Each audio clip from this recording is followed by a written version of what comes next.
Vamos a recibir a un amigo desde muchas perspectivas, además comprometido con este programa. Tuvimos el honor de que en algún tiempo fuera columnista, casi nada lo del ojo y lo tenía en la mano. Bueno, estamos recibiendo al poeta, al narrador y dentro de la narrativa cuentista, novelista, al ensayista, al conferencista, al maestro, al profesor, al docente, al investigador, dentro y fuera de fronteras.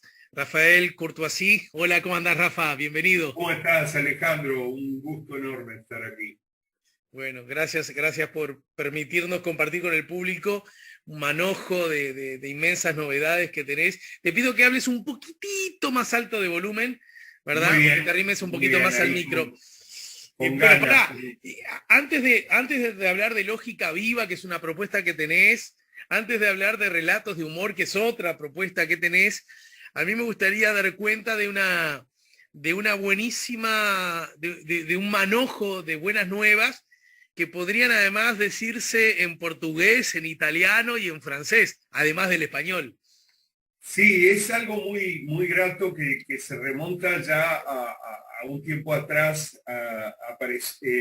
Yo fui premiado en un premio muy importante en España, el premio Jaime Gil de Viedma, que es un gran poeta español, y ese premio, bueno, lo dan en Segovia, lo da el gobierno español, y a partir de ahí el editorial Visor publicó un libro que se llama Antología Invisible, que no es realmente una antología, son textos de autores de todos los tiempos, de autores conocidos, no tan conocidos, escritos por mí, escritos de mi puño y letra, pero atribuidos a uno u otro autor. Hay un famoso texto, digo famoso a esta altura porque me lo han comentado tanto, que es un inédito de Donald Trump, pero junto a eso aparece Jean-Paul Sartre, aparece Alfonsina Storni, en fin.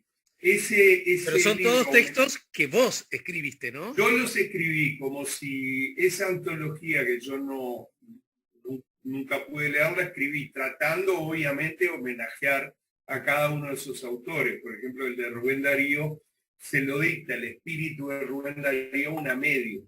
Entonces, cada texto además cuenta cómo surgió el texto.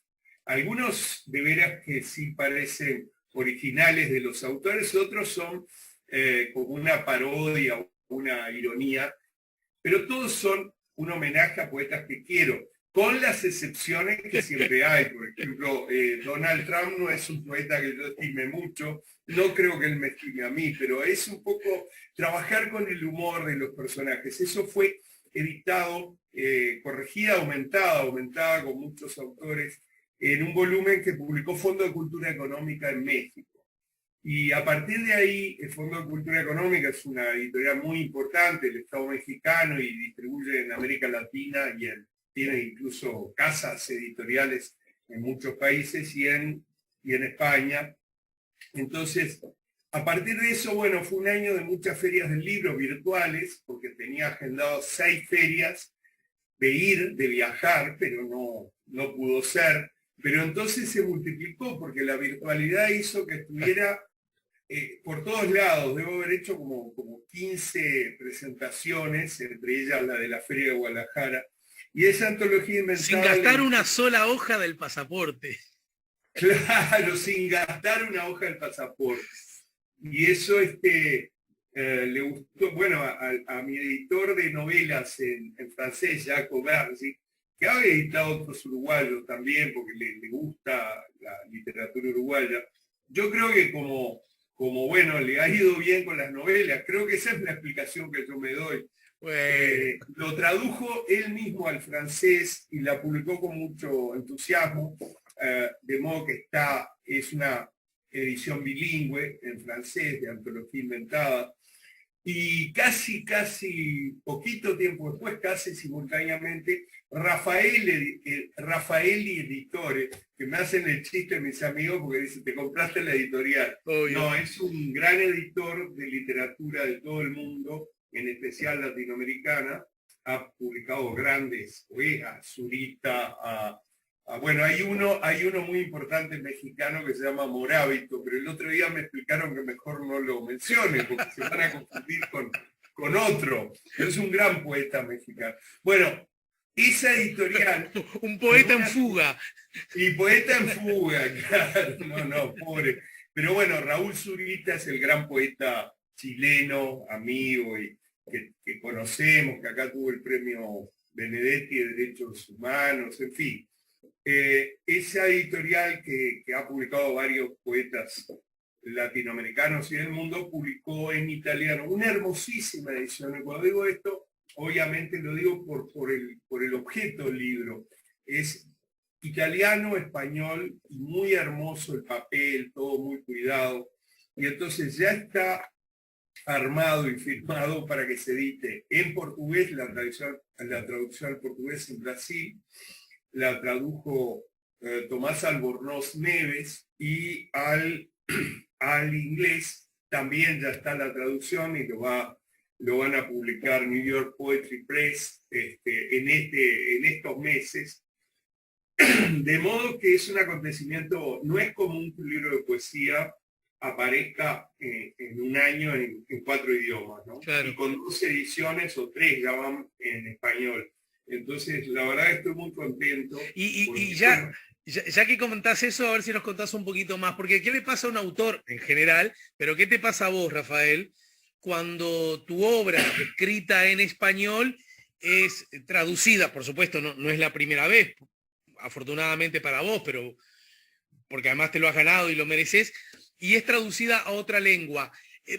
Digamos, ¿hay una supervisión tuya? ¿Qué tanto manejas otra lengua como para decir esto se arrima o no? ¿O queda en manos exclusivas del editor de turno, del traductor de turno? Mira, en el caso italiano yo manejo bastante el italiano, sobre todo a nivel de traducciones. Yo he traducido a Mario Luzi, que es un gran poeta italiano fallecido, a Valerio Magrelli, que es un poeta italiano vivo y conocido, a Alessio Brandolini, o sea, y he traducido a algunos narradores. De modo que sí pude supervisar la traducción en italiano. La hizo Emilio Coco. Emilio Coco es un especialista en traducciones de poesía desde el español al italiano. Y desde el italiano al español, domina muy bien los 2 idiomas. Y creo, a ver, dentro de mi leal saber y entender, que es una gran traducción. La traducción al inglés también la seguí bastante, menos la del francés. Ahí tuve que confiar en mi editor, con el que confío muchísimo, porque ya entre él y Antoine Barral han traducido 4 o 5 novelas mías. Entonces, pero bueno, la poesía siempre es un desafío. A mi juicio el resultado estuvo bien, pero no la seguí tan de cerca. La de portugués tengo que confesar que no, obviamente entiendo portugués, pero no manejo como para chequear la traducción. Es una emoción, es un viaje. De todas maneras, los traductores han sido traductores, o sea, la traductora es una doctora norteamericana, Brenda Capucho, y han tenido la diferencia de consultar todo, y en inglés y en italiano he podido guiarlos, en francés y en portugués no, pero por lo menos es una aventura, porque es como viajar a otro sistema metafórico a través de un libro. Es una aventura y es un honor. Bien. Bueno, buenísimo. Te abrazamos todos y nos alegramos mucho de ese otro gol de vos, Rafa.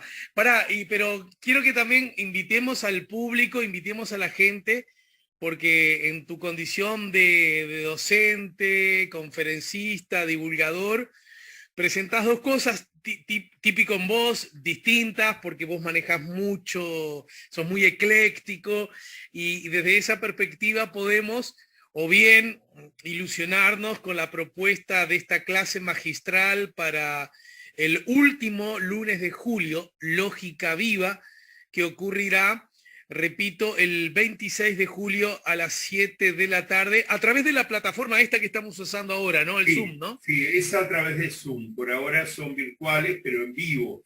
Y cuando me dicen en vivo virtual, sí, el vivo virtual es esto, es estar con el riesgo, pero además con el desafío y el humor de hacerlo en pantalla y recibir preguntas. Es una conferencia taller sobre lógica viva, basado, por supuesto, en el libro de Carlos Baferreira, ese gran pensador uruguayo, y para hacer un poco la difusión de la conferencia hay una foto extraordinaria donde está en la Plaza de los 33 Carlos Baferreira y Albert Einstein. Y Carlos Baferreira es un pensador que me parece fundamental rescatar una y otra vez, porque solemos olvidarlo. Pero lógica viva es llevar la lógica a la vida cotidiana. A ver, nosotros constantemente, yo me incluyo, hacemos falacias de falsa oposición, nos comemos usos políticos, publicitarios, de todo tipo, con falacias. O sea que es una falacia, un planteo que tiene una apariencia de verdad, pero no es verdad. Entonces la idea de la lógica viva no es una lógica ahí extraña, apartada, es la lógica de todos los días, cómo tomamos, por ejemplo, ese argumento de lo científicamente probado, que ahora está tan en boga. Bueno, ¿qué quiere decir? O falsas oposiciones. Por ejemplo, no, ¿cómo voy a ser de Nacional? Yo soy de Peñarol. Bueno, no son opuestos, son diferentes. Entonces, la lógica viva, por supuesto, esos son ejemplos muy, muy fuertes, pero te lleva a las decisiones de cada día que tienen que ver con la educación, con cómo dialogar con un alumno, a nivel de pareja, a nivel de amigos. La idea de la lógica viva es como todo el tiempo estamos, por ejemplo, cometiendo en política, se hace mucho, el argumento ad hominem. O sea, descalifico a la persona y no me ocupo del argumento. O al revés, como la persona es muy respetada, acepto cualquier argumento. Ese es el famoso argumento ad hominem. Hay otro que se llama ad baculum. Baculum en latín es bastón o garrote. Y es un argumento muy interesante. Solemos aceptar argumentos de garrote, pero por supuesto no porque te amenacen con un garrote, sino porque se arman de una manera tal que parece que no hay salida, y en realidad suele haber salida. Es una clase extensa, con taller, donde en esa sesión única nos metemos con la lógica de todos los días, desde la publicidad hasta la sociología, pasando por la historia.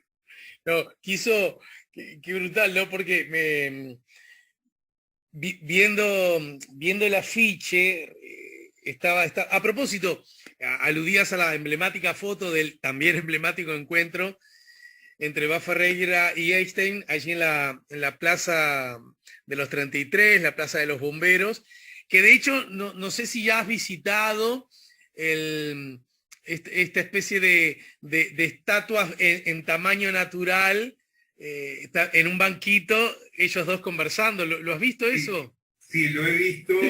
Yo no tengo fotos, pero he llevado amigos.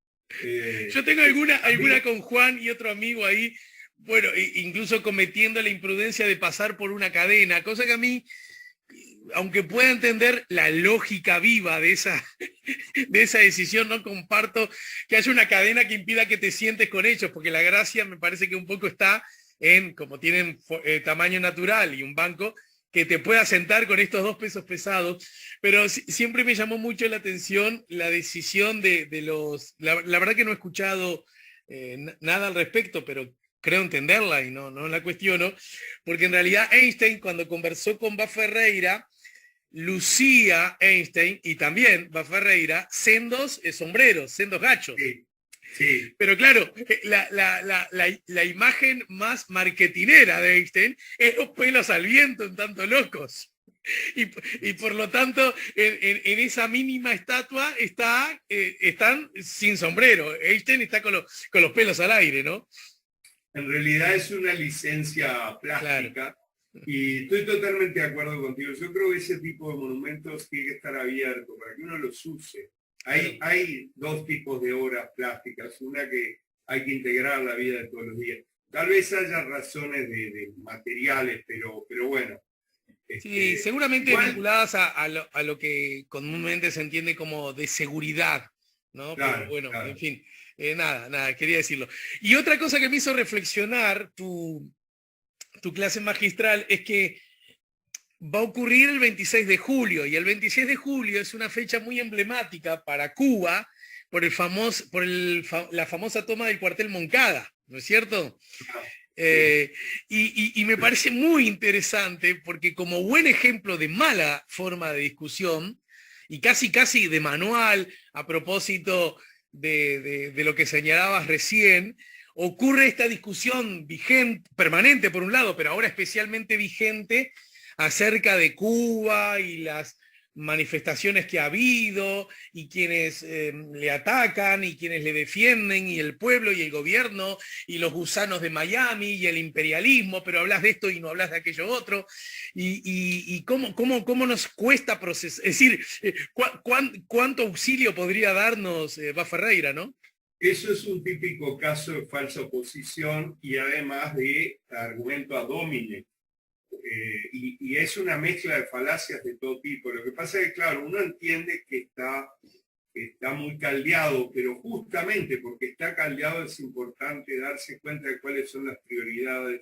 Y una de las cosas que todos nos tentamos es a tomar partido, es decir, güelfos y gibelinos, montescos y capuletos, revolucionarios y contrarrevolucionarios. Esas dicotomías suelen basarse en errores de falsa oposición. Claro. Más, a ver, en una problemática que es muy delicada, pero digo, no estoy diciendo que no hay que tomar partido, se puede tomar partido, lo que creo que no se puede reducir a 0 y 1, a buenos y malos. Ese es el gran error de falsa oposición. La verdad probablemente esté repartida. Y yo voy a ser un mal amigo tuyo porque te estoy sacando estos temas sin antes haberlos hablado, pero bueno, se trata también un poco de eso. No, está bien, para eso. Ahora me estás generando provocaciones que en todo caso hablan bien de vos, porque ayer conversamos aquí en el 98.7 con la estimada Hortensia Campanella, la presidenta de la Fundación Mario Benedetti, porque a su vez, antes de ayer, la Fundación emitió sendas declaraciones acerca de la situación de Cuba, que la dejo por ahí, pero también de lo que está ocurriendo a propósito del premio Onetti, ¿verdad? Es más, cito textual porque pues aquí tengo la declaración, ante los desencuentros por la convocatoria 2021 del premio Onetti.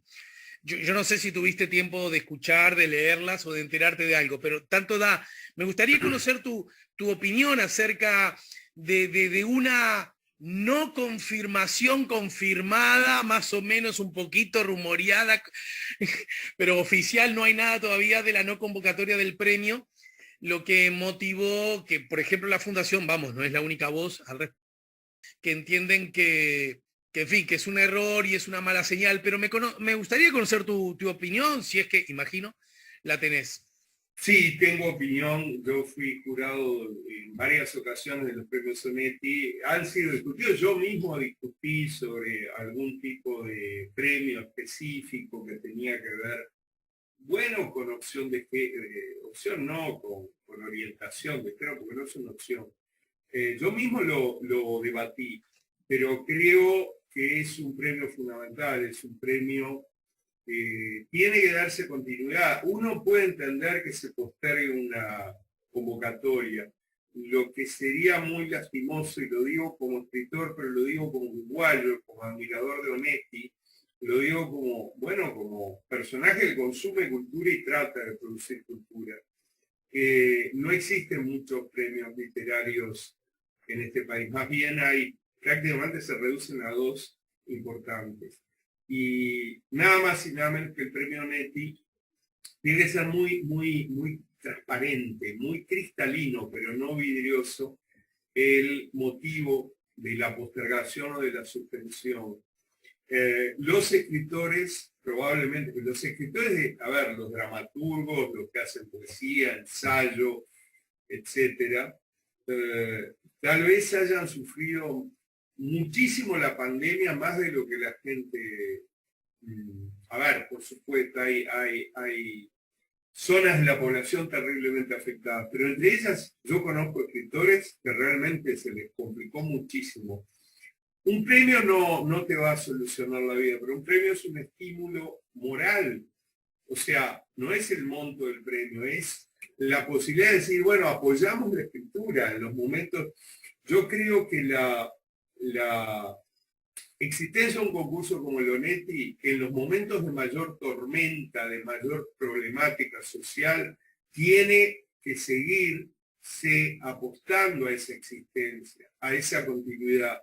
Porque esa señal, la señal de suspender o postergar sin que se sepa muy bien, me parece que da pasto a que se especule, a que se planteen falsas oposiciones otra vez, a que se argumente contra y a favor. Realmente creo que por la memoria de Onetti se puede modificar, por supuesto. Yo creo que todo premio es un organismo vivo de canalización de cultura. El premio Onetti va a ir cambiando en el tiempo, pero no puede saltearse. Una sola vez pasó con el 2001-2002 con los premios del MEC, que fueron postergados por la situación del país, y fue muy lamentable. Yo realmente creo que acá es menester la transparencia. No estoy diciendo que esté totalmente mal, estoy diciendo que hay que ser transparente.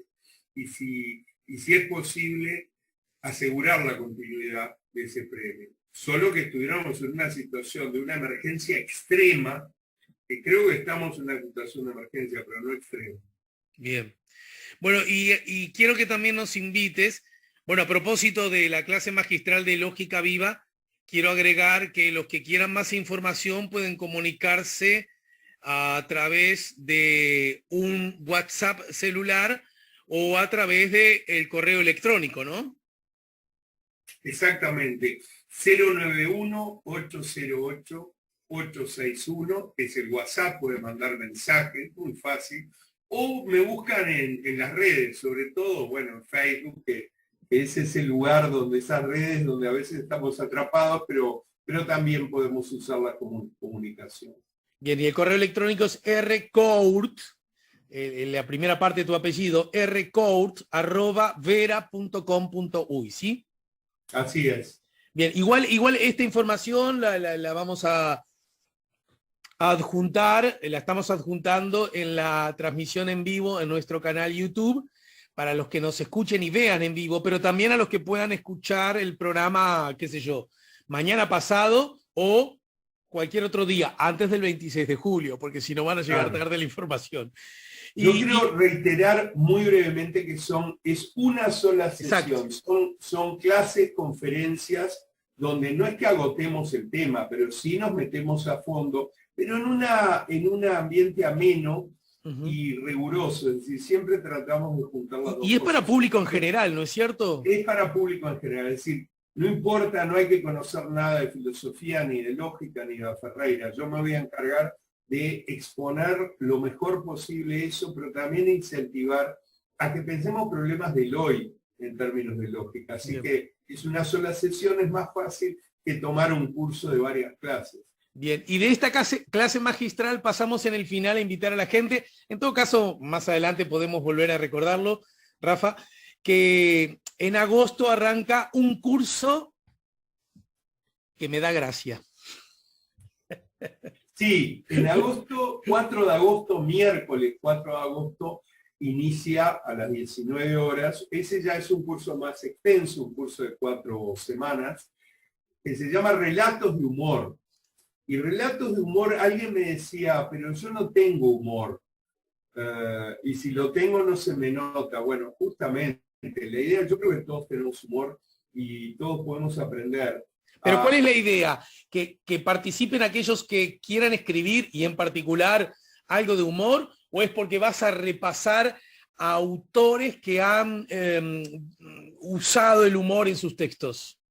Las dos cosas. Otra vez, las dos cosas. Vamos a hablar de textos de Jarry, un texto de Picasso que es muy, muy, bueno, gracioso y muy provocador. Y otros grandes autores. El humor está en la gran literatura. García Márquez lo tiene, hasta Onetti lo tiene. Onetti, hoy que lo mencionamos, lo tiene de una manera ácida, pero lo tiene.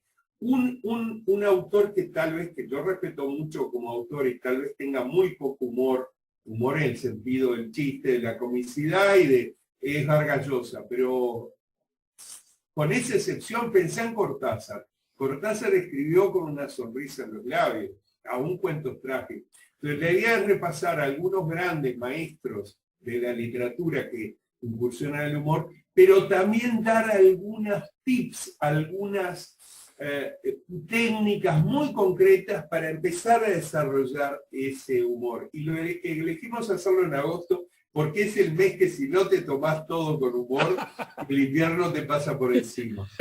Así que va a ser hay que reservarse los miércoles de agosto desde las 7 de la tarde, ¿no? ¿Verdad? Y va a ser por Zoom. También 091-808-861 el WhatsApp. ¿Es 1 hora y media, 1 hora? 2 horas o más. Bien. Así que de 19 a 21 tenés que bloquear los miércoles de agosto. Verdad, sí. Y nos vamos a reír, vamos a sonreír y vamos a pensar. Poca gente sabe que, por ejemplo, César Vallejo utilizó el recurso de humor en muchas de sus obras. Entonces, la idea es desacartonar el humor como algo superficial. El humor no sirve es útil para mediatizar pensamientos profundos.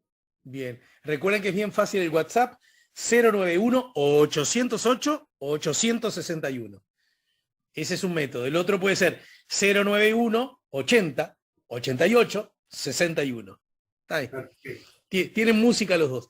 Bueno, che, Rafa, te mando un abrazo, agradezco mucho que de algún modo u otro nos la ingeniemos para que nos ayudes a poner la mañana en camino.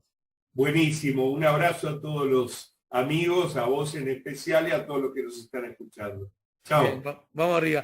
El poeta Rafa Courtoisí nos ayudó a poner la mañana en camino. Estamos en el 98.7, estamos besando el final.